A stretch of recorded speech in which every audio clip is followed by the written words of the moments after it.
दोस्तों, मैं उन गिने चुने पत्रकारों में से हूं जो ये मानता है कि भारतीय जनता पार्टी को चुनाव जीतने के लिए ईवीएम को हैक करने की जरूरत नहीं है। ईवीएम हैक हो सकता है, इसको लेकर प्रमाण भी बहुत पुख्ता नहीं है। मैं जो बार बार आपसे क्या कहता हूं कि भारतीय जनता पार्टी जब सिस्टम को हैक कर दे तो ईवीएम हैक करने की क्या जरूरत है। आज दिल्ली के पूर्व मुख्यमंत्री अरविंद केजरीवाल ने पोल खोल की, और वो पोल खोल कैसी थी दोस्तों? दोस्तों, हर चुनाव के बाद हर एक इंसान के अंदर सिर्फ एक ही सवाल पैदा होता है कि वहां पर तो बीजेपी पार्टी को नहीं जीतना चाहिए था, लेकिन बीजेपी पार्टी कैसे जीत गई। यानी कि सवाल वही पूछा जाता है कि आखिर किस तरह से चुनाव के अंदर खेला हुआ, ये फिर ईवीएम के जरिए से धांधली की गई। यानी कि हर चुनाव के बाद विपक्ष पार्टी यही सवाल उठाती है कि वहां तो ईवीएम के जरिए से जीता गया या वहां पर चुनाव आयोग के जरिए से सपोर्ट से बीजेपी पार्टी को जिता दिया गया। लेकिन किस तरह से क्या कुछ होता है, इस बात का भांडाफोड़ यहां पर अरविंद केजरीवाल ने किया है। यहां पर बहुत बड़ा खुलासा किया गया है कि किस तरह से चुनाव के अंदर बीजेपी पार्टी जीत जाती है। आप इस रिपोर्ट को देखिए। दोस्तों, मैं उन गिने चुने पत्रकारों में से हूं जो ये मानता है कि भारतीय जनता पार्टी को चुनाव जीतने के लिए ईवीएम को हैक करने की जरूरत नहीं है। जरूरत नहीं है। ईवीएम हैक हो सकता है, इसको लेकर प्रमाण भी बहुत पुख्ता नहीं है। मैं जो बार बार आपसे क्या कहता हूं कि भारतीय जनता पार्टी जब सिस्टम को हैक कर दे तो ईवीएम पूरे हैक करने की सिस्टम क्या को जब जरूरत हैक है। कर ले। आज दिल्ली के पूर्व मुख्यमंत्री अरविंद केजरीवाल ने पोल खोल की, और वो पोल खोल कैसी थी दोस्तों? उन्होंने शहादरा के वोटर्स की मिसाल पेश की।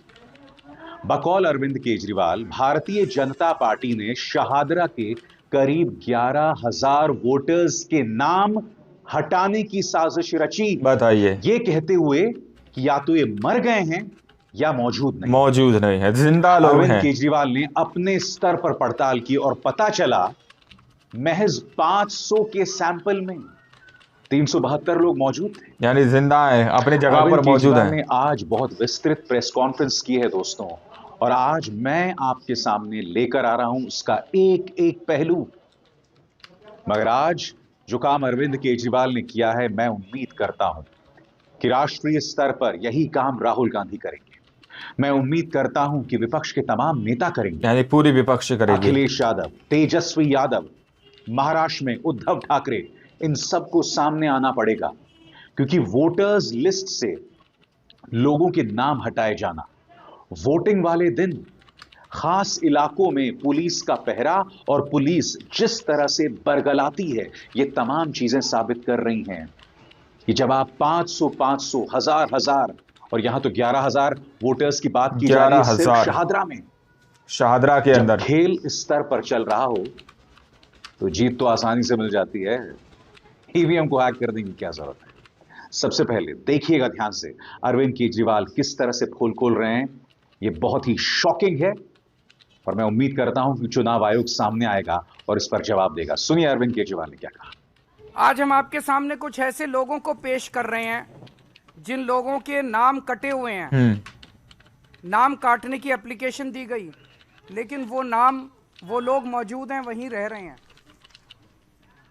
ये सब वो लोग हैं जो आज आए हैं वहां से। कुछ ही लोगों को हम ला पाए, बहुत सारे लोगों को नहीं ला पाए। उपेंद्र कुमार जी होंगे यहाँ पे।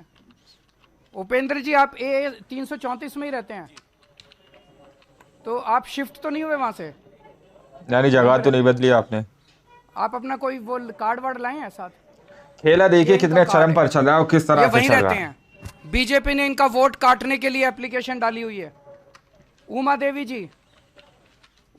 जी, आप B8 अंबेडकर नगर में रहती हैं, आप भी शिफ्ट तो नहीं हुए? इनका भी वोटर कार्ड काटने के लिए बीजेपी ने डाला हुआ है, डिलीशन के लिए। शंभू कुमार, आप B 326 में रहते हैं, खुद का है, पूरे परिवार का वोट काट दिया इनका, ये बता रहे हैं। सुनील कुमार, B 326 में रहते हैं, आप शिफ्ट तो नहीं हुए, वहीं रह रहे हैं। सुकेश कुमार, सुकेश जी, आप भी B 326 में रहते हैं। ये और भी बहुत सारे लोग हैं। आप इसके बाद मीडिया के लोग इनसे बातचीत कर सकते हैं। कई लोग आए हुए हैं, मैं सबका नाम तो यहाँ नहीं ले पाऊंगा, लेकिन आप इनसे बातचीत कर सकते हैं। ये सब लोग जिंदा हैं, वहीं रह रहे सब हैं, लोग। और इनके सबके 11,000 जीवित लोगों के मौजूदा लोगों के वोट काटने के लिए भारतीय जनता पार्टी ने इलेक्शन कमीशन में अप्लाई कर दिया और इलेक्शन कमीशन चोरी छिपे बिना लोगों को बताए, बिना वेबसाइट पे डाले इलेक्शन कमीशन जो है इनके वोट काटने की साजिश रच रहा है। क्या चुनाव आयोग से जवाब की उम्मीद की जा सकती है? क्योंकि अरविंद केजरीवाल जो प्रहार बोल रहे हैं वो सिर्फ भारतीय जनता पार्टी पर नहीं, चुनाव आयोग पर भी। बकौल अरविंद केजरीवाल, चुनाव आयोग की भूमिका संदिग्ध है। चुनाव आयोग की वेबसाइट पर बताया गया है कि शाहदरा विधानसभा में कल तक मात्र 487 एप्लीकेशंस ही वोट काटने की आई, मगर भाजपा द्वारा दी गई 11,000 से ज्यादा वोट काटने की एप्लीकेशन को इलेक्शन कमीशन दिखा ही नहीं रहा। क्या जवाब है अरविंद केजरीवाल के इस दावे का? सुनिए अरविंद केजरीवाल ने क्या कहा। इसमें इलेक्शन कमीशन की भूमिका बहुत संदिग्ध है। यानी सारा खेल कहीं ना कहीं इलेक्शन कमीशन ऑफ इंडिया का है। डेली जितने लोगों के वोट कटने की एप्लीकेशन आती है, इलेक्शन कमीशन को उसकी डिटेल अपनी वेबसाइट पे डेली फॉर्म 10 नंबर फॉर्म 10 में डालनी होती है, अपडेट करनी होती है। आप इलेक्शन कमीशन की वेबसाइट पे जाएंगे तो आपको अलग अलग विधानसभाओं की मिलेगी, मैं बताऊंगा अभी।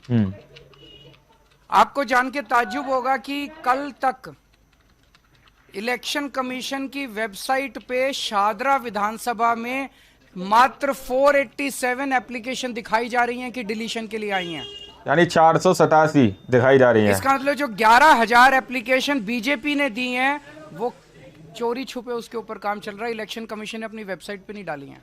सोचिए, दोबारा मैं बता दूं, इलेक्शन कमीशन में जितनी भी एप्लीकेशन डिलीशन की आती हैं, इलेक्शन कमीशन को अपनी वेबसाइट पे डालना पड़ता है कि ये एप्लीकेशंस डिलीशन के लिए आई हैं, डिलीट करने के लिए हम इस पे कार्रवाई कर रहे हैं। कल तक की डेट पे पिछले 1 महीने में इलेक्शन कमीशन की वेबसाइट पे जो एप्लीकेशंस आई हैं वो नंबर दिखाया जा रहा है मात्र 487, जबकि 11,000 तो अकेले बीजेपी ने दिए हैं। तो इसका मतलब इलेक्शन कमीशन बीजेपी के एप्लीकेशंस को तो दिखा ही नहीं रहा अपनी वेबसाइट पे, और जबकि उसके ऊपर इलेक्शन कमीशन कार्रवाई शुरू कर चुका है। और उसका सबूत ये है, इलेक्शन कमीशन ने 22 नवंबर को ये ऑर्डर पास किया है जिसमें इलेक्शन कमीशन कह रहा है कि ये अटैच करके कि ये सारे बीजेपी की जितनी एप्लीकेशन आई है इन पे कार्रवाई की जाए। ये ऑर्डर है इलेक्शन कमीशन का। इलेक्शन कमीशन ने ऑर्डर कर दिया कि इन सारी बीजेपी की एप्लीकेशंस पे कार्रवाई करो, लेकिन अपनी वेबसाइट पे इसकी डिटेल नहीं डाली। तो इलेक्शन कमीशन की क्या मंशा है? इलेक्शन कमीशन इसका मतलब चोरी छिपे बीजेपी के सारी डिलीशन की एप्लीकेशंस के ऊपर काम कर रहा है। केजरीवाल को डर इस बात का है कि इसी तरह का खेला दिल्ली की 70 विधानसभा सीटों पर भी चल रहा होगा, और ये अपने आप में बहुत शॉकिंग है दोस्तों। केजरीवाल समझ रहे हैं कि हाँ, ये खतरा दिल्ली की सत्ता के ऊपर भी आ सकता है, अरविंद केजरीवाल की सत्ता के ऊपर भी। भारतीय जनता पार्टी के पास कई तरीके हैं ये पता लगाने के लिए कि कौन सा व्यक्ति किसे वोट देता है, क्योंकि जब किसी खास इलाके से बड़ी तादाद में एक ही पार्टी को वोट पड़ते हैं तो स्वाभाविक सी बात है आप उनके वोटर्स लिस्ट में हेरफेर कर सकें। अब जो शाहदरा की मिसाल दी जा रही है, वहां हार और जीत के बीच का अंतर सिर्फ 5,000 वोट्स का था। यही मुद्दा अरविंद केजरीवाल जो हैं वो उठा रहे हैं। सुनिए वो क्या कह रहे हैं कि कई जगहों पर यह खेल जारी हुआ होगा। इलेक्शन कमीशन की वेबसाइट पे ही देखे तो मैं आपको 14 विधानसभाओं की डिटेल बताता हूं। जनकपुरी में इलेक्शन कमीशन की वेबसाइट के हिसाब से 6,247 एप्लीकेशन डिलीशन की आई हुई हैं। जैसा मैंने बताया कि शाहदरा में 11,000 हैं, वो तो छुपा गए। जनकपुरी में 6,247, संगम विहार में 5,862, आरकेपुरम में 4,285, किस तरह से जगह जगह ये डिलीशन के फॉर्म डाले गए हैं। 4,013, तुगलकाबाद में 3,987, ओखला में 3,933, करावल नगर में 2,957, लक्ष्मी नगर में 2,147, मुस्तफाबाद में 2,051, विकासपुरी में 1,923, उत्तम नगर में 1,807, कृष्णा नगर में 1,631, मटियाला में 1,561। ये कौन डाल रहा है इतनी डिलीशन की एप्लीकेशंस चुनाव के 1.5 महीने पहले? बताइए किस तरह से काटे जा रहे हैं वोट। विधानसभाएं कुछ बताई हैं, ये तो वो एप्लीकेशन है जो उनकी वेबसाइट पे है। वेबसाइट के बाहर चोरी छिपे पता नहीं कितनी एप्लीकेशंस के ऊपर इलेक्शन कमीशन काम कर रहा है काटने के लिए।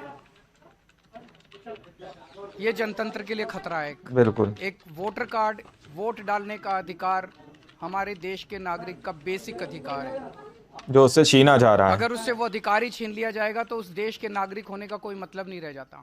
अरविंद केजरीवाल कह रहे हैं कि जो वोट देने का अधिकार है उससे भाजपा और चुनाव आयोग जो है वो छीन रहा है। आखिर क्यों? क्या जवाब है इस बात का? सुनिए अरविंद केजरीवाल क्या कहते हैं। अपनी सरकार चुनने बाबा साहब अम्बेडकर ने सबसे बड़ी बात 1950 में यही हुई थी, उस वक्त पूरी दुनिया में नहीं था, यूनिवर्सल एडल्ट सफरेज फ्रेंचाइज। ये अधिकार इलेक्शन कमीशन और बीजेपी मिलके देश के नागरिकों से सरेआम छीन रहे हैं। लोग सुबह सुबह वोट डालने जाते हैं, वहां जाके देखते हैं कि उनका वोट कटा हुआ है, उनका वोट ही नहीं है, लिस्ट के अंदर नाम ही नहीं मिलता। मीडिया 2 बाइट ले लेता है और उसके बाद मामला दब जाता है, सरकारें बन जाती हैं। और अब पता चल रहा है कि सरकारें कैसे बनती हैं। हमने अखबारों में तो बहुत पढ़ा था, कांग्रेस ये आरोप लगा रही है, शिवसेना ये आरोप लगा रही है। हरियाणा और महाराष्ट्र में बड़े स्तर पे क्या हुआ मुझे नहीं पता, लेकिन आज इस खुलासे के बाद एक शक तो होता है कि दोस्तों आप लोगों ने इस वीडियो को शुरू से आखिर तक देखा।